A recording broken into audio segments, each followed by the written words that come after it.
Pablo Gutiérrez de San Domingo, République dominicaine. Un ancien membre du New Age est enlevé en enfer. L'année 2005. Je suis un ancien membre du New Age, j'ai pratiqué la cartomancie, travaillé la divination et porté une boule de cristal. J'ai gagné beaucoup d'argent en prédisant l'avenir.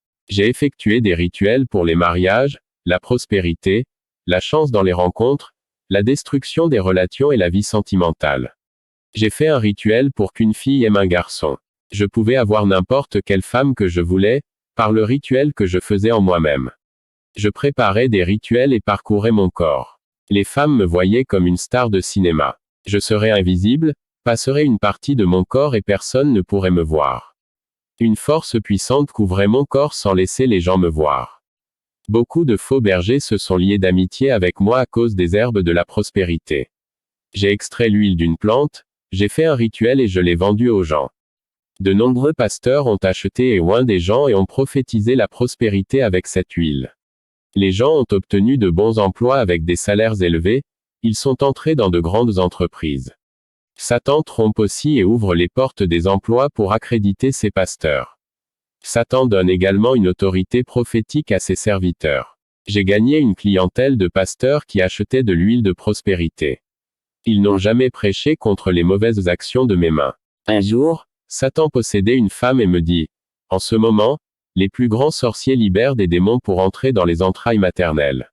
Ces bébés sont des enfants spéciaux, ils seront toujours possédés dans l'utérus, et les capacités intellectuelles. Ils seront les futurs politiciens, médecins et juges, qui prépareront le nouvel ordre mondial pour l'Antéchrist. Vous serez l'un de ces hommes qui effectueront le rituel d'ouverture d'une nouvelle ère.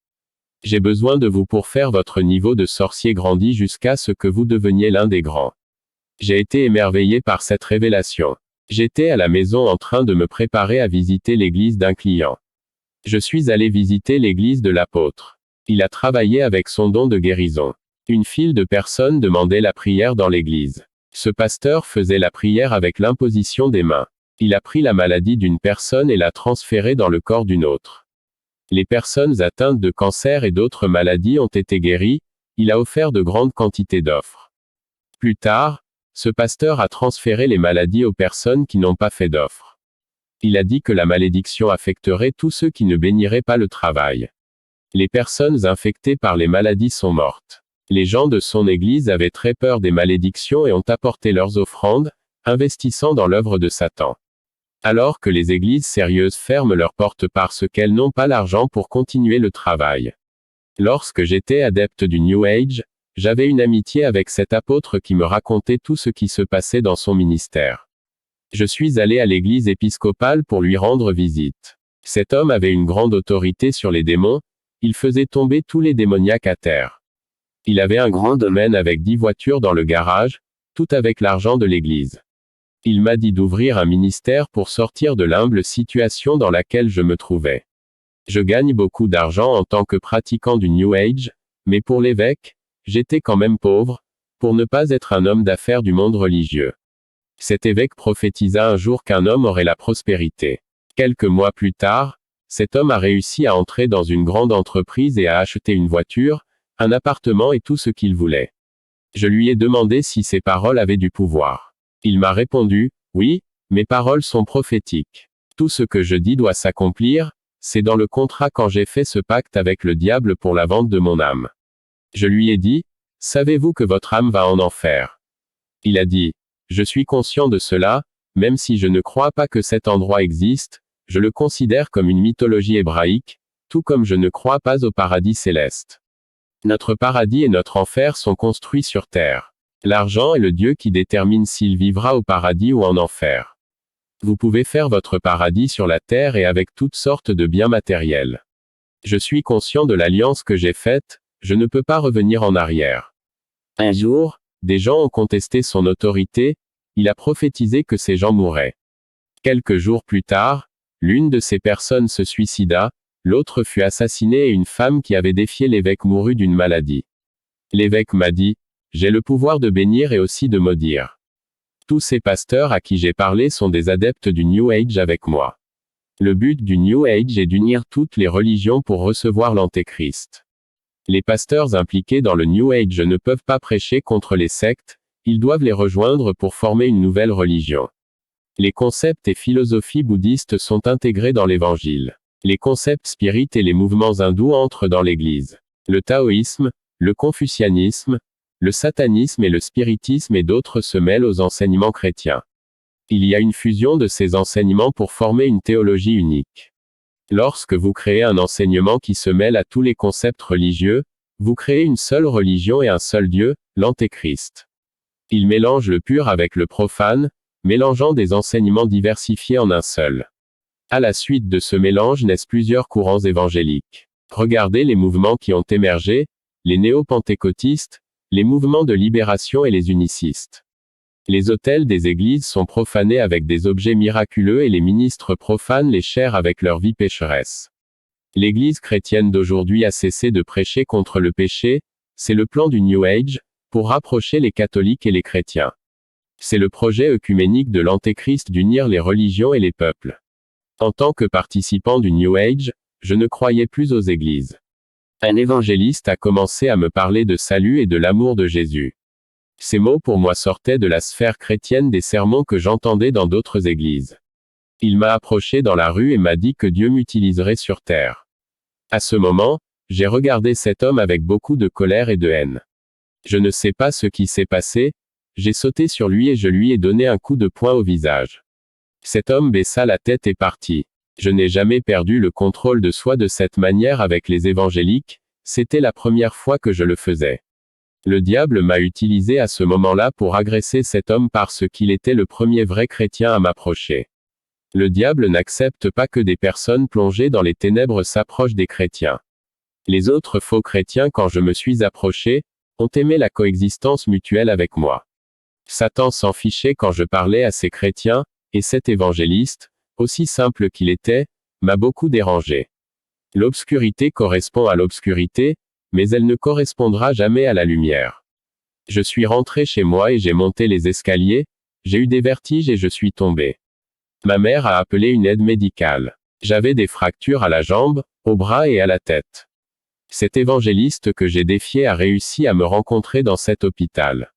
Et il a poursuivi en disant que l'œuvre de Dieu était grande dans ma vie et il a également dit que je serais enlevé. Mes pasteurs, mes amis, ne m'ont pas rendu visite. L'évangéliste que j'ai attaqué me donnait de la force. Je me suis repenti et j'ai demandé son pardon. Je n'ai jamais pensé que je serais chrétien car je ne croyais pas qu'une vraie conversion soit possible.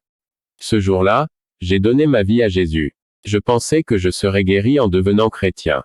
Ma santé s'est détériorée et j'étais en train de mourir, puis je me suis retrouvé dans le monde des esprits, j'étais dans un endroit sombre où des gens désespérés criaient. J'ai vu l'évêque, un de mes amis et fondateur de l'église Étoile Orientale de l'Évangile indépendant. Cette femme chassait les démons et accomplissait des guérisons et des miracles. Elle était morte il y a 2 ans et ses poignets étaient enchaînés et les démons l'ont frappée avec des lances et ont dit, « Chassez-nous maintenant, brûlez avec votre feu. Vous n'avez jamais eu l'autorité de l'homme là-haut, vous n'avez pas pu, nous avons trompé toi. » Les démons ont beaucoup frappé cette femme, elle est morte et a laissé plusieurs maisons et voitures sur la terre. Son enrichissement est dû à l'église qu'elle a ouverte. Elle portait des bagues en or et des robes chères, habillée en célébrité. Un démon s'est moqué d'elle et a dit, « Sais-tu qui t'a utilisé ? C'était moi, ça n'a jamais été le Saint-Esprit. » J'ai continué à marcher et j'ai vu un jeune chrétien dans le feu de l'enfer. Elle était tourmentée par un démon. Son apparence était celle d'une chrétienne, avec de longs cheveux et des robes amples. Elle a crié en disant, « Seigneur, pardonne-moi, je ne sortirai plus pour les soirées. » Je n'ai pas compris. Je me suis approché de la fille et j'ai dit, « Pourquoi es-tu ici ?» Elle a dit, « Je sors ce soir à des fêtes avec mes amis qui ne sont pas chrétiens. » Mon pasteur ne l'a jamais su. Un jour, je suis allé à la fête le soir, mes amis sont restés et je suis rentré seul chez moi. Au milieu du chemin, un groupe d'hommes a arrêté leur voiture me forçant à entrer. J'étais ivre, je ne pouvais pas m'échapper, ils m'ont emmené dans un endroit loin de la ville, m'ont violé, puis je me suis réveillé à cet endroit. Le démon qui tourmentait la jeune femme me regardait avec haine, il ne pouvait pas s'approcher de moi. Je ne savais pas pourquoi aucun démon ne voulait m'attaquer. Puis j'ai regardé mon corps, il était enveloppé d'une lumière jaune comme le feu. L'enfer est plein de jeunes chrétiens qui sortent aux soirées cachées de leurs parents et du pasteur. Tout le monde souffre en enfer. Après avoir eu cet enlèvement, j'ai prié Dieu au sujet de la jeunesse chrétienne. Jésus m'a montré dans la vision, les démons, possédant les jeunes hommes méchants et allant vers les jeunes chrétiens pour les inviter au bal, et Satan tendait des pièges mortels. Au lieu que les garçons chrétiens gagnent ces âmes pour Jésus, les jeunes hommes impies gagnent leurs âmes en enfer. Le diable n'a pas tué ces jeunes hommes qui travaillaient comme ses agents. Il a utilisé ces jeunes hommes pour amener les chrétiens dans le piège de la mort, et ceux qui sont morts pour désobéissance étaient de jeunes chrétiens. Alors que ce groupe de garçons diaboliques sert d'appât pour attirer les chrétiens à mort, ils resteront en vie pour leur utilité au royaume des ténèbres. Où sont ces agents que Jésus m'a montrés? Ils se trouvent dans les écoles, les cours, les collèges et les emplois. Ils fréquentent aussi les églises et se lient d'amitié avec les jeunes. J'ai continué à marcher à travers l'enfer et j'ai vu 3 prophètes dans la vallée du feu brûlant. Une prophétesse aimait livrer des prophéties à l'église. Elle a promis ce que Dieu n'a pas promis et a dit, Dieu va donner ceci et faire cela. Ces prophéties ont même marqué l'année, le mois et le jour où Dieu tiendra ses promesses. Ces fausses prophéties venaient de son propre cœur et les gens se sont détournés du chemin de Jésus lorsque ces fausses promesses ne se sont pas réalisées. La parole de Dieu parle dans Nombre 23h19. Dieu n'est pas un homme pour mentir, ni le Fils de l'homme, qu'il se repente. A-t-il dit, et ne le fera-t-il pas? Ou a-t-il parlé, et n'accomplira-t-il pas cela? Ce que Dieu promet, il le fait. Ce que l'homme promet au nom de Dieu, il ne peut pas l'accomplir. Dieu ne donne pas de prophétie non réalisée. Cette fausse prophétesse est en enfer et le démon se moque d'elle. Un prophète est en enfer pour avoir proclamé de fausses visions. Un démon lui apparut sous la forme d'un ange et lui dit, « Parle au pasteur pour faire une campagne de guérison. » Le prophète a dit au pasteur de faire la campagne de guérison et un miracle se produisait. Tout ce que cet ange a dit au prophète, il l'a fait. Cet ange a commencé à produire de fausses visions pour que le prophète passe à l'église. Il a introduit l'esprit de confusion au sein de l'église et de nombreux membres sont partis. Ce prophète est mort et est allé en enfer. J'ai aussi vu un autre prophète donner des révélations à l'église. C'était un adultère, et il sortit avec une autre femme qui s'était rassemblée dans un autre ministère. Ce prophète a commencé à prier Dieu et a reçu un don de langues étrangères qui n'était pas de Dieu, est mort en adultère et est allé en enfer. Le démon qui le tourmentait dit, « Je t'ai utilisé pour délivrer les révélations. Je suis l'esprit de la divination qui est entré dans ta vie. Je suis le même esprit qui utilise les 10 heures de bonne aventure, les palmistes et les lecteurs de cartes de tarot. J'ai utilisé ta bouche pour parler en langue. J'étais terrifié de savoir que le don que le prophète pensait être de Dieu venait des ténèbres. Si vous êtes chrétien et laissez le mal entrer dans votre cœur, vous ne recevrez jamais les dons de Dieu. Fermez votre cœur au péché et recevez la portion du Saint-Esprit. L'ange de Dieu m'a sorti de l'enfer et m'a emmené à l'asile de fous. Les gens étaient fous parce qu'ils voyaient les démons venir la nuit pour les déranger. Les médecins utilisaient des médicaments pour engourdir les gens afin de les calmer. Ils ont dit qu'ils avaient des hallucinations dues à l'effet des remèdes, mais ce n'était pas le cas, j'ai vu comment les démons les tourmentaient. L'ange m'a emmené dans le bâtiment où j'ai vu des légions causant des morts et des rébellions. L'ange m'a emmené à l'église d'un révérend. Il a accompli de nombreux miracles et derrière lui se trouvaient de nombreux démons. L'ange a dit, « Il n'a aucune autorité de Dieu, la lumière ne correspond pas aux ténèbres. Il n'a pas le Saint-Esprit. Dieu ne partage pas son Saint-Esprit avec un homme sale. Dieu ne donnerait jamais ses dons à ses marchands pour vendre l'évangile. Dieu ne donne pas ses lettres de créance à un faux ministre pour tromperie.